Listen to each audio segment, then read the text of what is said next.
All right, starting things up, it is a very early Monday evening, give or take, and as of right now, we have a few showers out there, maybe a few more thunderstorms tonight, but beyond that, we don't really have a lot going on. I'm Chief Meteorologist Austen Onek from News 12 in downtown Chattanooga, Tennessee, and you are watching Weather Overtime. This is our online video weather blog designed to give you, the viewer, the opportunity to ask questions here and to see what's going on with the viewing. If you're just tuning in and have never been here before, we cover the area around Chattanooga, Tennessee, North Georgia, Northeast Alabama, Southeast Tennessee, and Cherokee County in North Carolina. That is the extent of the News 12 viewing area, or the designated market area, if I'm not mistaken on things like that.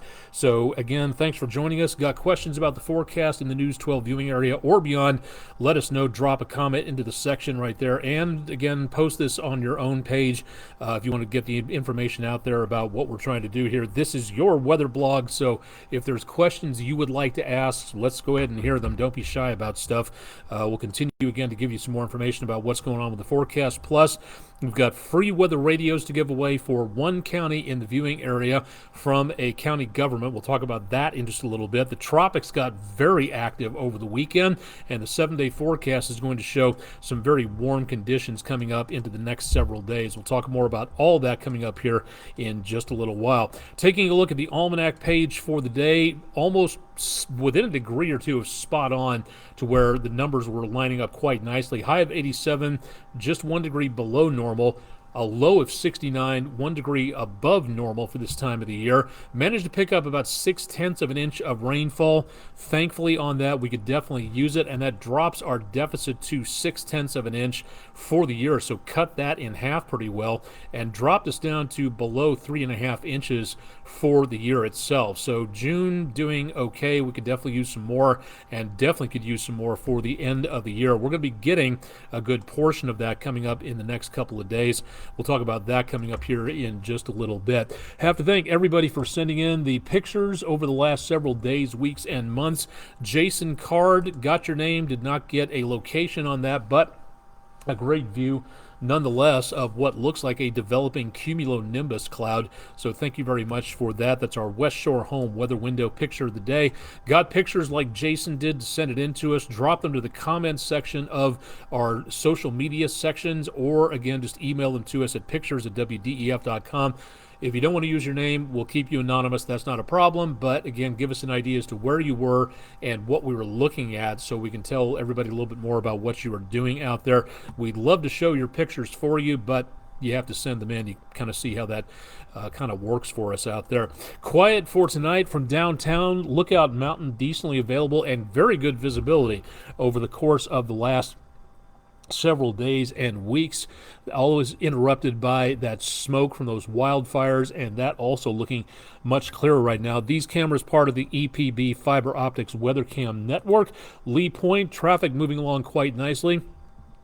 From what you can see that right there, I'll have to turn the iris back up on that one, but otherwise looking good travel conditions there. A little bit lighter around Island Cove. Got some sky shine and a very big spider dropping into view. Hello, Sylvester the spider once again.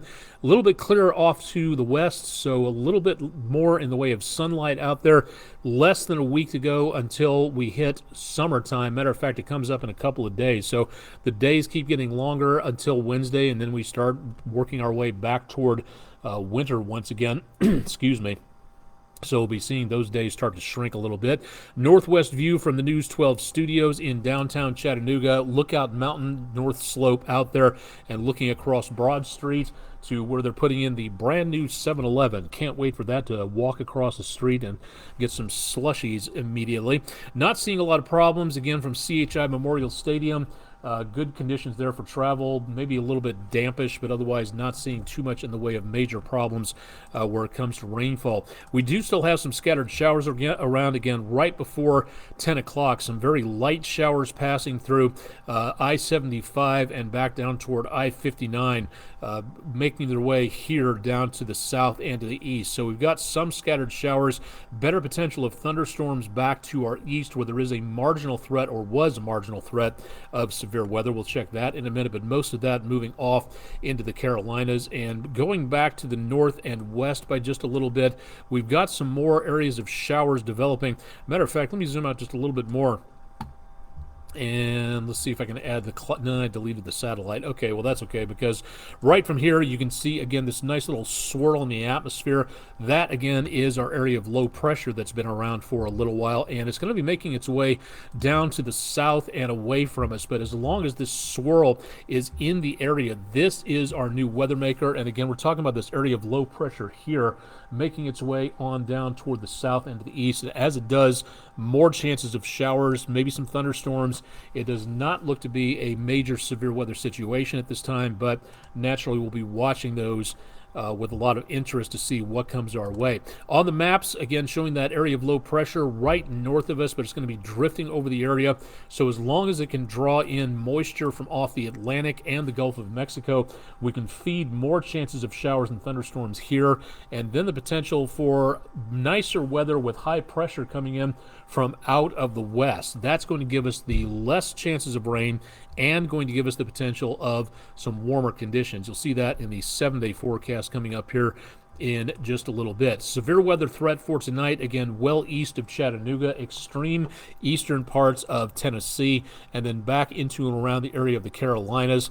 Back to the west of us, not a lot going on at this time, and the pale green color is just, again, generic possibility of thunderstorms. That'll continue into tomorrow, but a more widespread possibility out there, and again, as we go into Wednesday. So we'll continue to see more showers, more thunderstorms, so outdoor activities, really going to have to watch this for the potential of lightning in and around the area, so please keep an eye on that. Let's go ahead and run the numbers for you and show you what we've got going on. Tomorrow morning, temperatures, again, not that low. Showers and a rumble of thunder not out of the question. Mid to upper 60s for lows. Right around 80 degrees for a high temperature tomorrow, and that's if we get enough sunshine between the clouds and the rainfall. So that's about as warm as it gets. Very much on the mild side. Stray showers mainly down between Huntsville and Atlanta for early Wednesday morning, and then more chances of showers and thunderstorms on Wednesday. Could be a little warmer if we get, again, enough thunderstorms out there, and then more chances of rainfall going right on in through about Thursday morning. Let me see if I can push the numbers ahead here for a little bit. And looks like we might make 80 degrees by the afternoon, but for right now, it looks like in the morning hours, that'll be the best potential of rainfall on Thursday. After this, and we get into the extended forecast, we see the potential of less in the way of rain and more in the way of very warm weather coming on through. So tomorrow, Tuesday, the last full day of spring. Summer officially begins on Wednesday, and those chances of showers and thunderstorms continue. Note that as long as the better chances of showers and thunderstorms are around, it'll be a lot cooler for a long time. And then into the weekend, less thunderstorm possibilities still there, but just less for Saturday and Sunday. Sunshine, and that means warmer temperatures coming on through and staying that way as we begin to work our way toward the end part of June. So getting a little bit less in the way of rain and thunderstorms, but we need this rainfall. It's been very dry and could definitely use a little bit more about this. Want to check out the rest of the 7-day forecast? That's always available again at WDEF.com. Would love to have you along to take a look at our website for more details. All right, let's hop into the tropics, because as of right now, things have gotten very busy in about the last 24 to 36 hours. We have Brett, a tropical storm which formed off the coast of Africa a few days ago, made its way over those very warm waters and is now a tropical storm. Right behind that, we have another system which is still in the developing stages. It is still an area of investigation. It's area Invest 93L.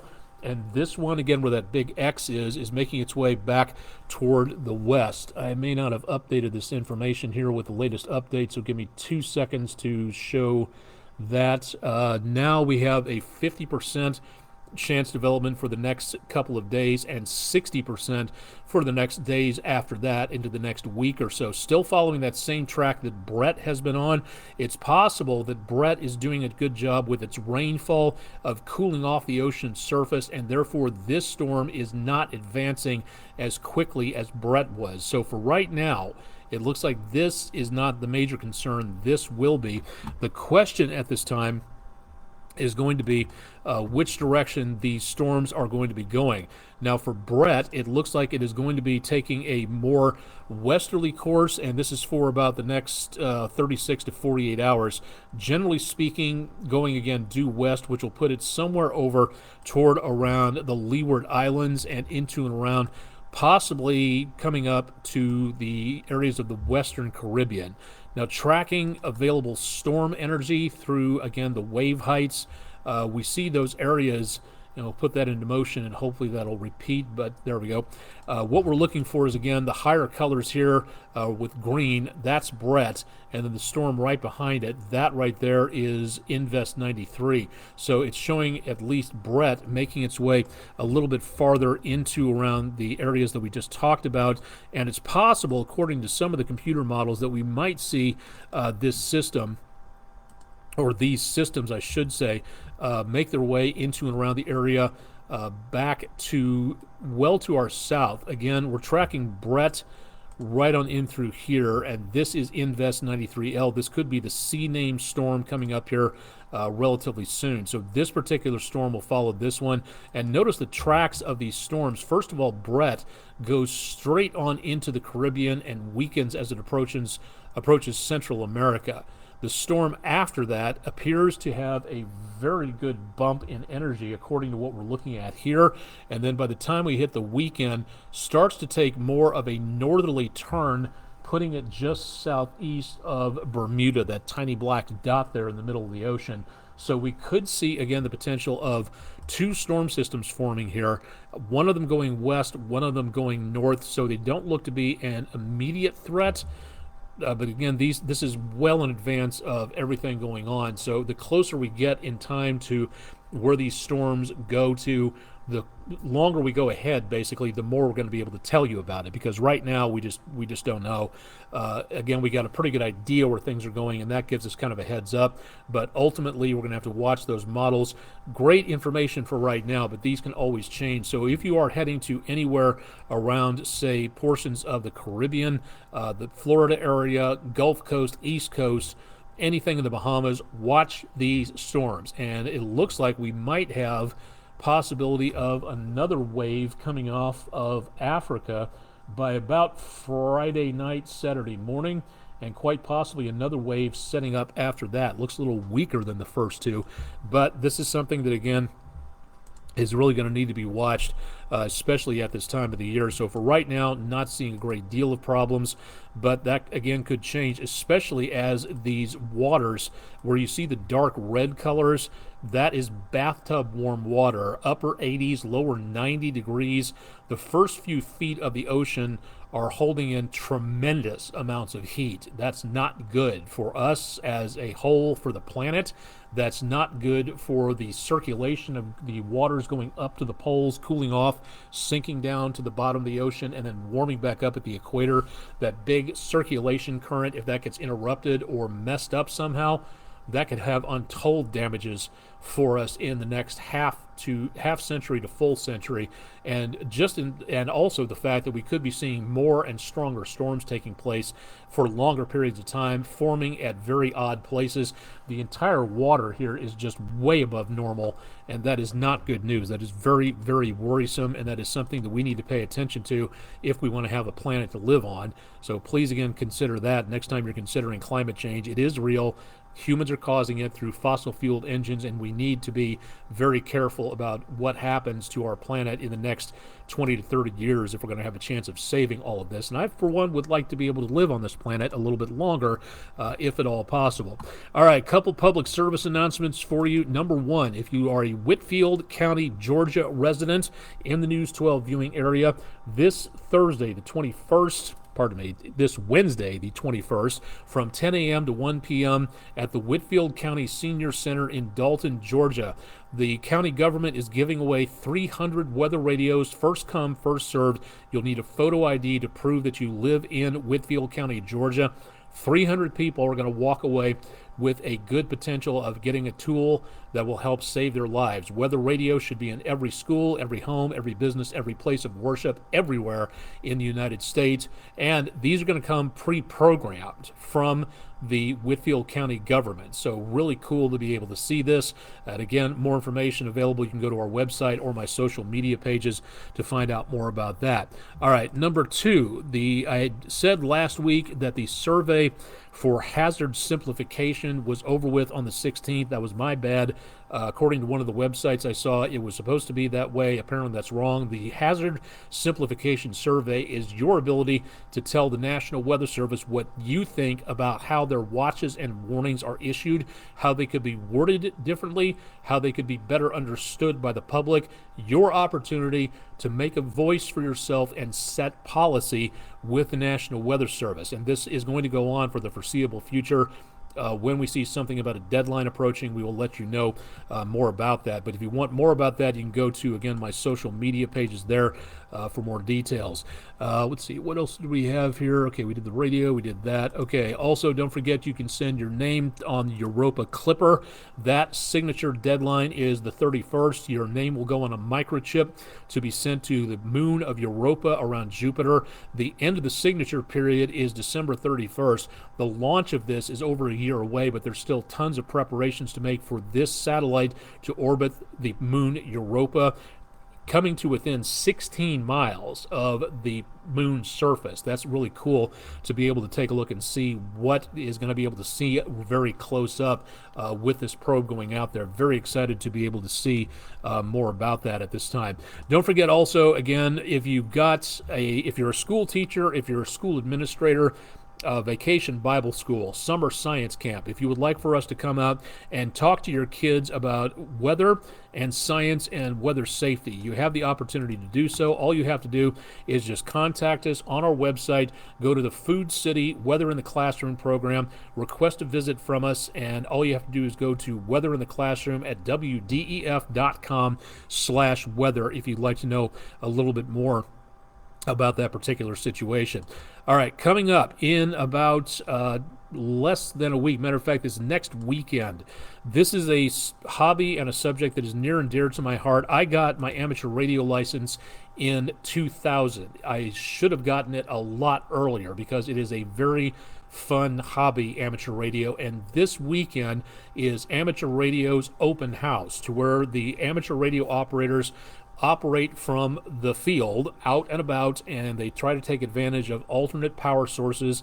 They have sort of a picnic situation set up. It'll start at roughly about the afternoon and evening of the 24th and go 24 hours through the 25th. The idea is for one club, one site, to contact as many other sites all around the planet.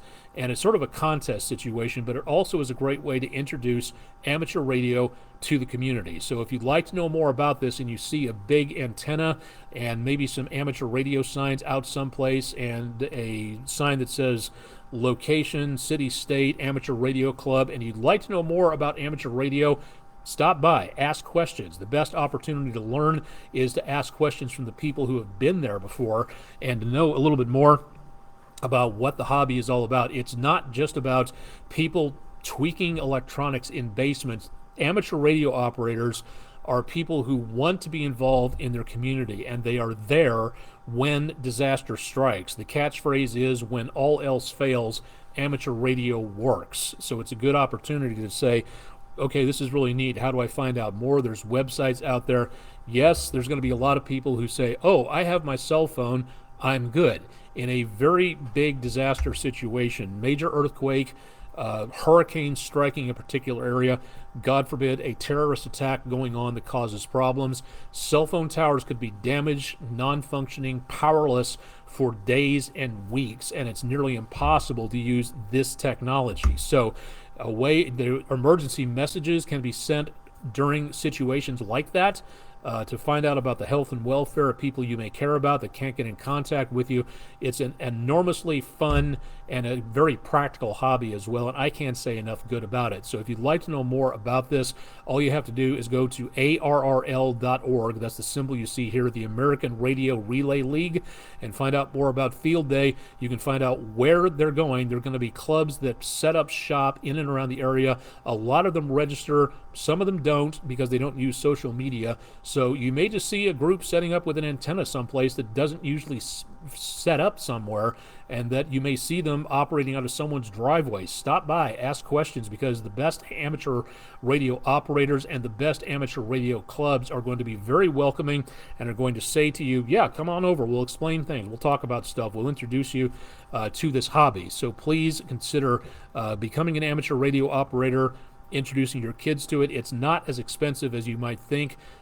Amateur radio operators take very, very, very good care of their equipment and do a very good job about passing on older devices to other people who want to get involved in the hobby without charging them an arm and a leg. And a lot of them put their own work into a lot of their own kits that have, some of these guys and gals that I know have radios that were invented in the 70s and 80s and are still working very good because they take care of them. So a good opportunity to find out more about that. And again, you don't have to know Morse code.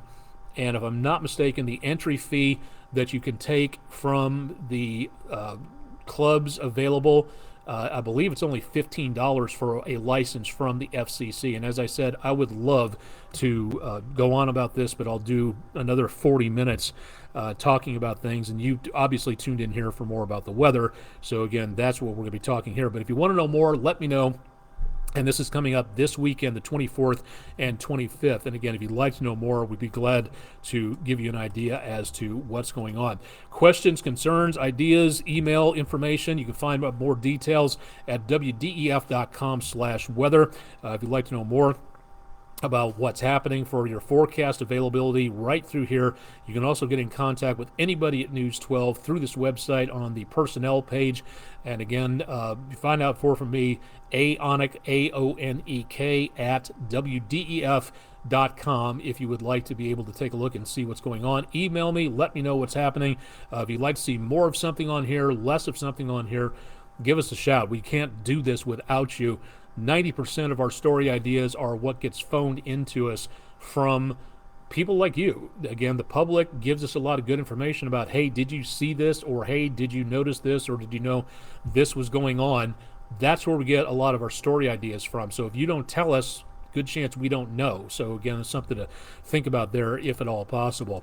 That'll do it for tonight. I'll be on at News 12 at 11 with Andrew Harrison. That's 11 p.m. Eastern. Todd Heislip will be on tomorrow morning. Chip Chapman's taking the day off, and we'll have more details again available on our website at wdef.com/weather. I'm Chief Meteorologist Austen Onek. You've been watching News 12's Weather Overtime. If you'd like to know more, again, always available on the website at wdef.com/weather. Stay tuned for more with News 12 on air and online. Have a safe morning on Tuesday, and we'll see you back here tomorrow evening at about 9:45. Thanks for joining us.